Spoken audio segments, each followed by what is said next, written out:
अरे मूर्ख बालक, यह 3 प्रकार का भोजन करना पाप माना गया है और तू उसी प्रकार का भोजन कर रहा है। तेरे इन 3 प्रकार का भोजन करने की वजह से ही तुझे नरक की प्राप्ति हुई है। चल, तुझे मैं अब यमलोक ले चलता हूँ। तेरे तुच्छ भोजन करने की वजह से ही तू वहां जा रहा है जहां तूने कभी सोचा नहीं होगा। नमस्कार मित्रों, आप सभी का हार्दिक स्वागत है। दोस्तों, क्या आप जानते हैं कि भोजन केवल भूख मिटाने का साधन नहीं, बल्कि वही भोजन मनुष्य के जीवन, स्वास्थ्य और आयु को भी प्रभावित करता है। शास्त्रों में बताया गया है कि भोजन के कुछ प्रकार और गलत तरीकों के कारण मनुष्य की आयु धीरे धीरे कम होने लगती है। इसी विषय को समझाने के लिए आज हम आपके लिए एक अत्यंत प्राचीन और प्रेरणादायक कथा लेकर आए हैं। इस कथा के माध्यम से हम आपको बताएंगे कि मनुष्य को किस प्रकार का भोजन करना चाहिए, भोजन करने की सही विधि क्या है, भोजन किस दिशा के मुख में करना चाहिए, भोजन कब करना चाहिए और भोजन प्रारंभ करने से पहले मन में कौन सा भाव शब्द रखना चाहिए।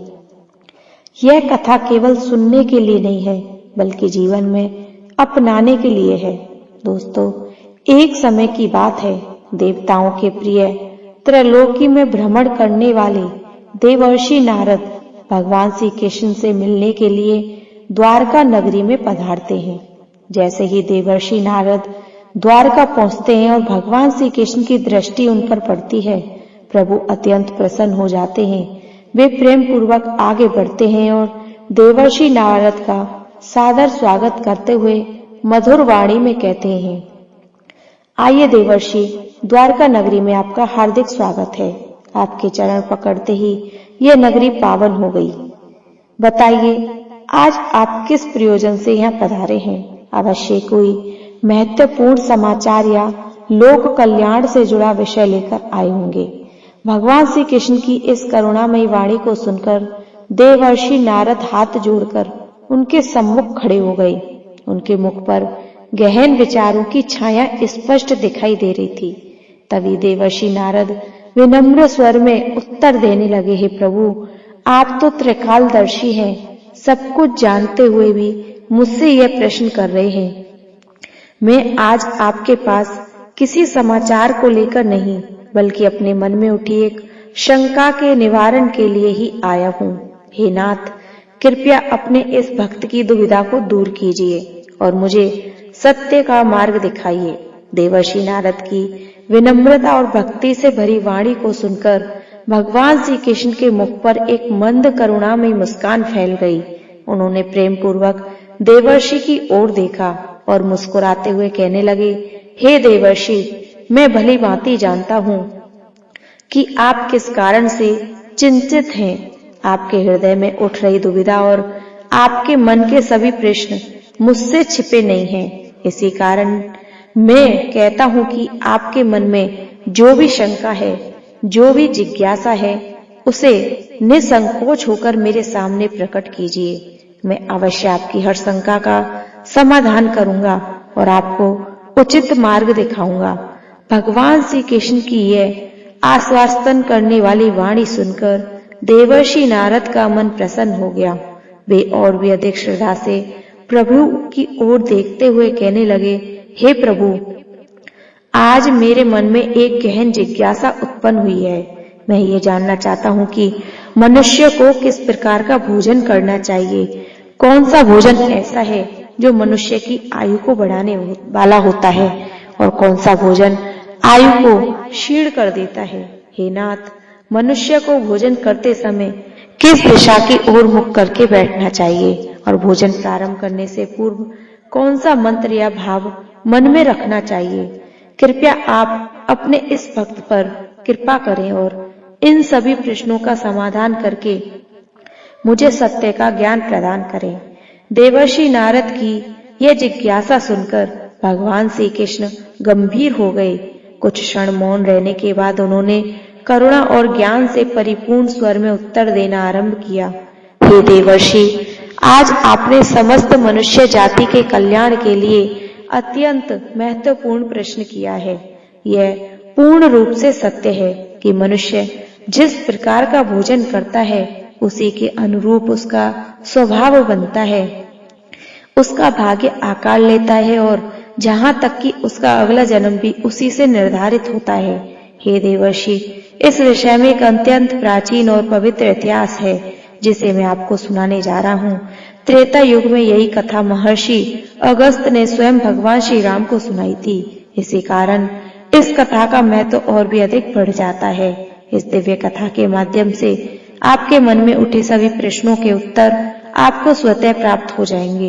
इसलिए हे देवर्षि, आप इस कथा को ध्यान पूर्वक और श्रद्धा के साथ पूरा सुनिए तथा इसका प्रचार भी कीजिए। जो भी मनुष्य इस कथा का श्रवण करता है उसके समस्त पापों का नाश हो जाता है और उसे 100 वर्षों तक दान करने के समान पुण्य की प्राप्ति होती है।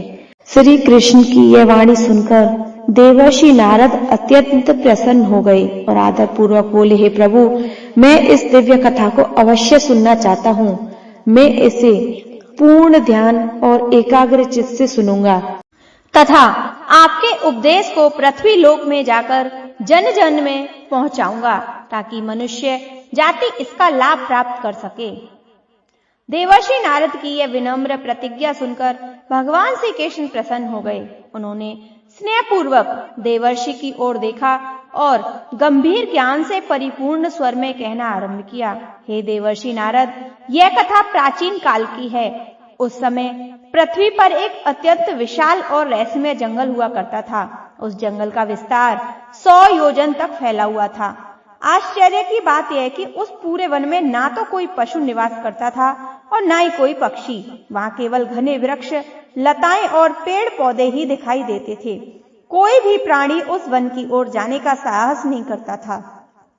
परंतु उसी निर्जन और भयानक जंगल के मध्य भाग में 4 कोस यूपी पर एक विशाल झील थी। केवल उसी झील के समीप हंस, बतख तथा अन्य कुछ पशु पक्षी निवास करते थे, मानो वही स्थान उस वन का एकमात्र जीवित क्षेत्र हो। एक बार महर्षि अगस्त उस झील के पास से होकर गुजर रहे थे। तभी उनकी दृष्टि एक अत्यंत विचित्र दृश्य पर पड़ी। झील के समीप एक बहुत बड़ा आश्रम स्थित था। वह आश्रम अत्यंत प्राचीन प्रतीत हो रहा था, फिर भी उसमें अद्भुत सौंदर्य और दिव्य पवित्रता झलक रही थी। आश्चर्य की बात यह थी कि उस आश्रम में कोई भी साधु या तपस्वी निवास नहीं करता था। वह आश्रम पूर्ण सुनसान और खाली था। महर्षि अगस्त ने उस आश्रम में एक रात्रि विश्राम करने का निश्चय किया। प्रातःकाल उठकर वे झील की ओर जाने लगे तो मार्ग में उन्हें एक अत्यंत विचलित कर देने वाला दृश्य दिखाई दिया।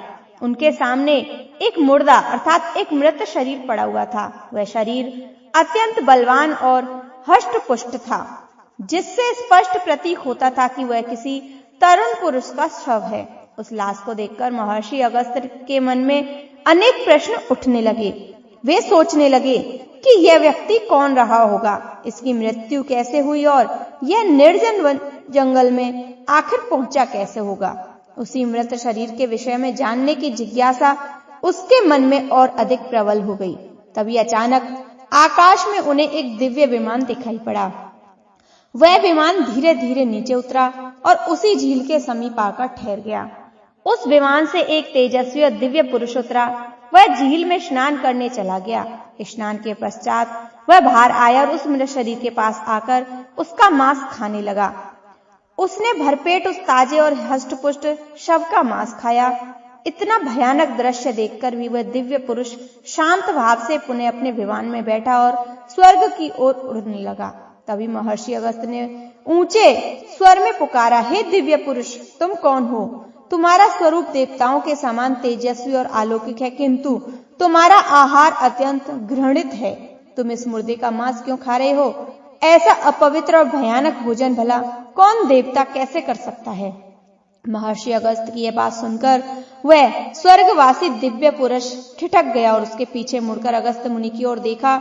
उसके मुख पर लज्जा और विवशता के भाव स्पष्ट दिखाई दे रहे थे। वह तुरंत विमान से नीचे उतरा, महर्षि अगस्त के सामने हाथ जोड़कर खड़ा हो गया और श्रद्धा पूर्वक उन्हें प्रणाम करते हुए कहने लगा, हे विप्र, आपको मेरा कोटि कोटि प्रणाम है। कृपया मेरी कथा सुनिए। यह बात पूर्व काल की है। विदर्भ देश में मेरे महायशस्वी पिता राज्य किया करते थे। वे यशुदेव नाम के तीनों लोकों में प्रसिद्ध थे और अत्यंत धर्मपरायण राजा थे। उनकी 2 पत्नियां थीं। उन दोनों से उन्हें 2 पुत्रों की प्राप्ति हुई। मैं उनका ज्येष्ठ पुत्र था। लोग मुझे श्वेत के नाम से जानते थे और मेरे छोटे भाई का नाम सूरत था। पिताजी के देहांत के पश्चात मुझे विदर्भ देश का राजा बनाया गया। मैंने बहुत सावधानी और नीति के साथ राज्य का संचालन किया। राज्य करते करते मुझे अनेक सहस्त्र वर्ष बीत गए, परंतु एक दिन मेरे हृदय में वैराग्य उत्पन्न हुआ। संसार की नश्वरता का बोध ढोने पर मेरे राजपाट त्यागने का निर्णय किया और मृत्यु पर्यंत तपस्या करने का संकल्प लिया। मैंने अपना संपूर्ण राज्य अपने छोटे भाई सूरत को सौंप दिया और उसे विदर्भ का राजा बना दिया। इसके पश्चात मैं इस वन में चला आया और इसी झील के समीप कठोर तपस्या आरंभ कर दी। मैंने पूरे 88,000 वर्षों तक इस निर्जल वन में कठिन तपस्या किया।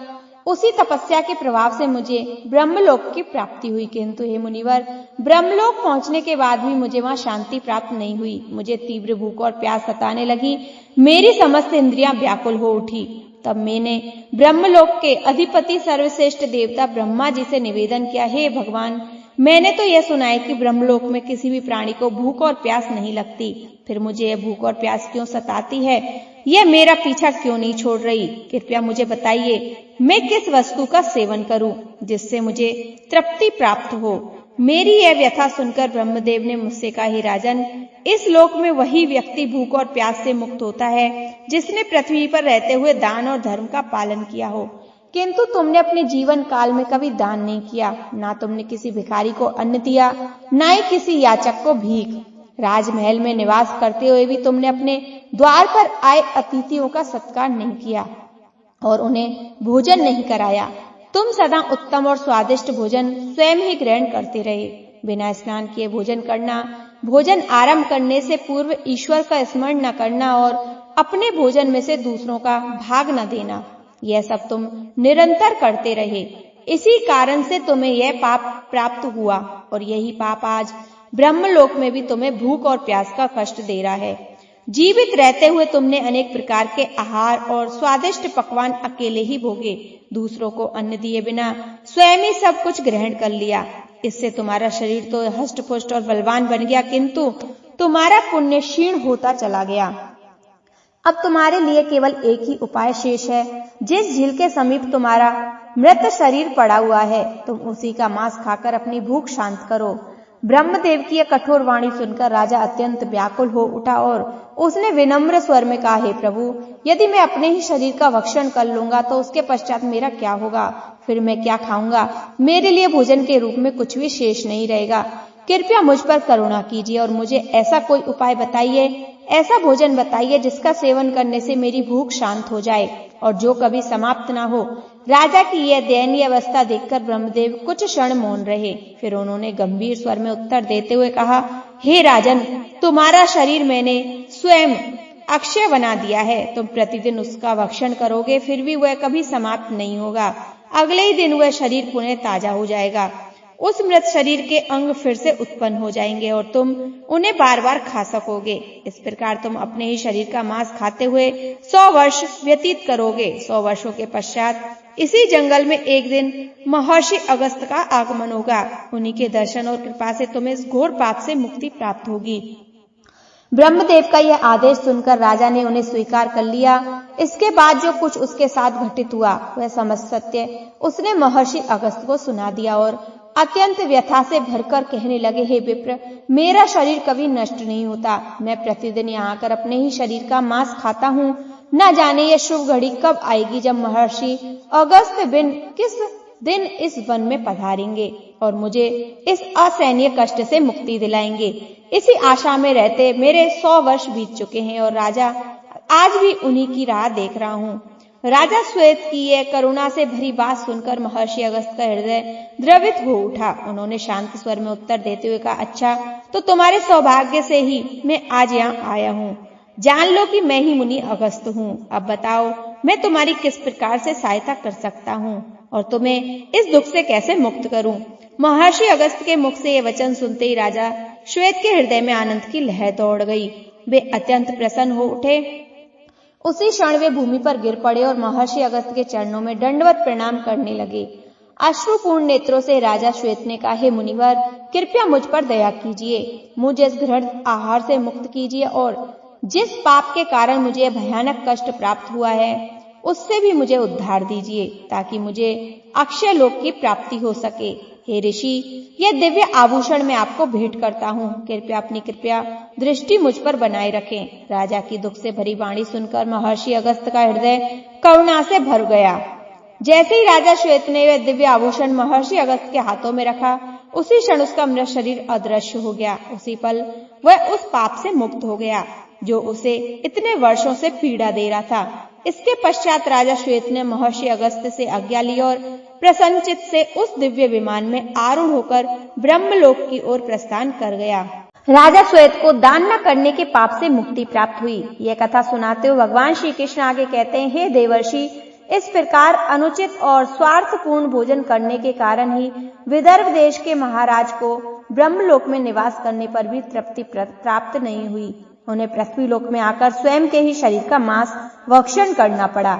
यह कथा मनुष्य को यह शिक्षा देती है कि भोजन केवल शरीर का नहीं अपितु पुण्य और पाप का भी कारण बनता है। हे देवर्षि, अब मैं तुम्हें भोजन करने के नियम बताता हूँ, तुम उन्हें ध्यान पूर्वक सुनो। भोजन आरंभ करने से पूर्व मनुष्य को थोड़ा सा अन्न भूमि पर रखना चाहिए, ताकि देवता, पशु पक्षी, सर्प, दैत्य तथा वे प्रेत पिशाच जो अपने कर्म बंधनों में बंधे हुए हैं, उन्हें भी अन्न की प्राप्ति हो सके। ऐसा करने से अन्न पूर्ण और पवित्र हो जाता है। यदि भोजन करते समय कोई अतिथि आ जाए तो उसका आदर पूर्वक स्वागत करना चाहिए, उसे आसन देकर प्रणाम करना चाहिए और श्रद्धा से भोजन कराकर विदा करना चाहिए, क्योंकि जिसके घर में अतिथि निराश होकर लौटता है वह अपने पाप उस घर में छोड़ देता है और वहां से शुभ कर्मों को साथ ले जाता है। श्री कृष्ण कहते हैं, मनुष्य को पिता के घर में रहने वाली अविवाहित कन्या, दुखी व्यक्ति, गर्भवती स्त्री तथा वृद्ध जन को भोजन कराने के बाद ही स्वयं भोजन करना चाहिए। इन सबको भोजन कराए बिना जो व्यक्ति स्वयं भोजन करता है उसका भोजन पाप दाता है और ऐसा व्यक्ति नरकगामी होता है। जो बिना स्नान किए भोजन करता है उसका भोजन मल भक्षण के समान माना जाता है। जो बालक या वृद्ध के हिस्से का भोजन करता है उसका भोजन विष्ठा के समान हो जाता है और जो बिना दान किए भोजन करता है उसका भोजन विष के समान फल देता है। मनुष्य को कभी भी दुराचारी व्यक्ति द्वारा दिया गया, अपमान पूर्वक दिया गया भोजन ग्रहण नहीं करना चाहिए। भोजन करते समय परोसे गए अन्न का अग्रभाग अग्नि को समर्पित करना चाहिए और फिर एकाग्रचित होकर भोजन करना चाहिए। पहले मधुर, फिर लवण और खट्टा तथा अंत में कटु और तीखे पदार्थों का सेवन करना श्रेष्ठ माना जाता है। भोजन के प्रथम 3 निवाले मौन रहकर ग्रहण करने चाहिए। ऐसा करने से व्यक्ति के पाप कर्म शीघ्र नष्ट हो जाते हैं और भगवान की कृपा से उसे जीवन भर अन्न की कमी नहीं होती। भगवान श्री कृष्ण कहते हैं, पूर्व दिशा की ओर मुख करके भोजन करने से मनुष्य रोगों और मानसिक तनाव से मुक्त होता है। विशेष रूप से बीमारी और वृद्ध लोगों को पूर्व दिशा की ओर मुख करके भोजन करना चाहिए, क्योंकि यह उगते हुए सूरज की दिशा है और सूर्य देव बल, आरोग्य और दीर्घायु प्रदान करते हैं। विद्या की कामना रखने वाले मनुष्य को उत्तर दिशा की ओर मुख करके भोजन करना चाहिए, क्योंकि यह देवी सरस्वती की दिशा मानी जाती है। दक्षिण दिशा की ओर मुख करके भोजन कभी नहीं करना चाहिए, क्योंकि यह मृत्यु की दिशा है और इस दिशा में भोजन करने से आयु क्षीण होती है। टूटे फूटे बर्तनों में भोजन नहीं करना चाहिए, क्योंकि यह दुर्भाग्य को आमंत्रित देता है। भोजन सदैव अपनी स्वच्छ थाली में ही करना चाहिए। गंदी थाली में भोजन करने से जीवन में दरिद्रता और दुर्भाग्य आता है। एकादशी के दिन तामसी कन्या का सेवन नहीं करना चाहिए और जो व्यक्ति एकादशी के दिन मांस आदि तामसिक भोजन करता है, घर से माता लक्ष्मी चली जाती है।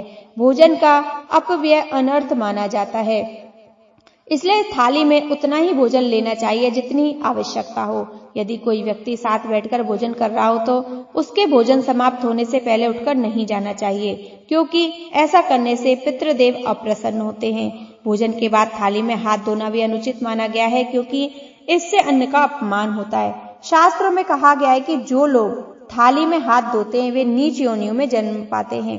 सबसे महत्वपूर्ण बात यह है कि मनुष्य को बिस्तर पर बैठकर कभी भोजन नहीं करना चाहिए। ऐसा करने से व्यक्ति अनेक प्रकार के रोगों से ग्रसित हो जाता है और उसका स्वास्थ्य नष्ट होने लगता है।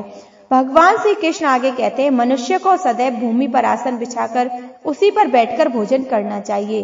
भोजन करते समय दिशाओं का विशेष ध्यान रखना चाहिए, क्योंकि यदि कोई व्यक्ति गलत दिशा में बैठकर गलत दिशा की ओर मुख करके भोजन करता है तो उसे अनिष्ट परिणाम अवश्य भोगने पड़ते हैं। श्री कृष्ण कहते हैं, जिस भोजन के ऊपर से कोई पैर रखकर चला जाए या फिर उसे व्यक्ति लांग कर चला जाए तो भोजन कभी नहीं करना चाहिए। जो भोजन अशुद्ध हो जाता है, ऐसे भोजन को मनुष्य को स्वयं ग्रहण नहीं करना चाहिए, बल्कि पशुओं को खिला देना चाहिए।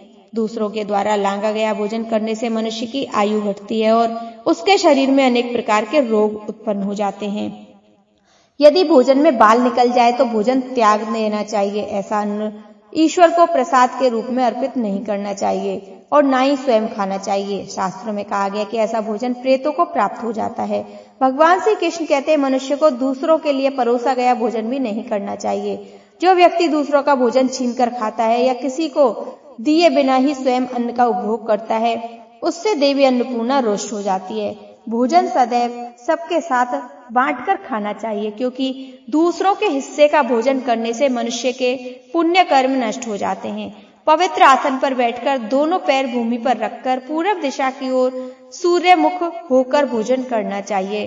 पूर्व की ओर मुख करके भोजन करने से यश की प्राप्ति होती है और उत्तर दिशा की ओर मुख करके भोजन करने से सत्य की प्राप्ति होती है। भोजन करने से पहले दोनों हाथ, दोनों पैर और मुख को जल से धोने चाहिए। भोजन के पात्र को भूमि पर रखकर अन्न ग्रहण करना ही सर्वश्रेष्ठ माना गया है।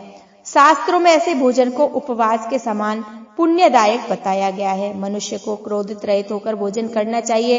क्रोध की अवस्था में किया गया भोजन अन्न का अपमान माना गया है। इससे अनेक प्रकार की व्याधियां उत्पन्न होती हैं। यदि चित्त कहीं और भटक रहा हो तो मन गुस्से से भरा हो, तब भी भोजन नहीं करना चाहिए। जो व्यक्ति जूते पहनकर भोजन करता है, उस भोजन को शास्त्रों में आसुरी भोजन कहा गया है। ठीक मध्य रात्रि में अथवा ठीक मध्याह्न के समय भोजन करना ही अशुभ माना गया है। यदि पेट खराब हो तब भी भोजन नहीं करना चाहिए। गीले वस्त्र पहनकर भोजन करना भी अशुभ होता है। सोते हुए खड़े होकर टूटे फूटे पात्र में भूमि पर रखकर या हाथ पर रखकर भोजन ग्रहण करने से जीवन में दरिद्रता आती है। भोजन करते समय वेदों का उच्चारण भी नहीं करना चाहिए। शास्त्रों के अनुसार स्त्री को पति के भोजन के बाद ही भोजन करना चाहिए। यदि पति घर से दूर हो तो पति का ध्यान करके भोजन ग्रहण करना चाहिए। ऐसा करने से पति की आयु लंबी होती है और स्त्री सदा सुहागन रहती है। पति से पहले भोजन करना शुभ नहीं माना जाता, क्योंकि इससे पति की आयु कम होती है। इसके साथ ही विष्णु पुराण में कहा गया है कि पति और पत्नी को एक साथ बैठकर भोजन नहीं करना चाहिए। ऐसा करने से उनके बीच कलह और विवाद उत्पन्न होता है।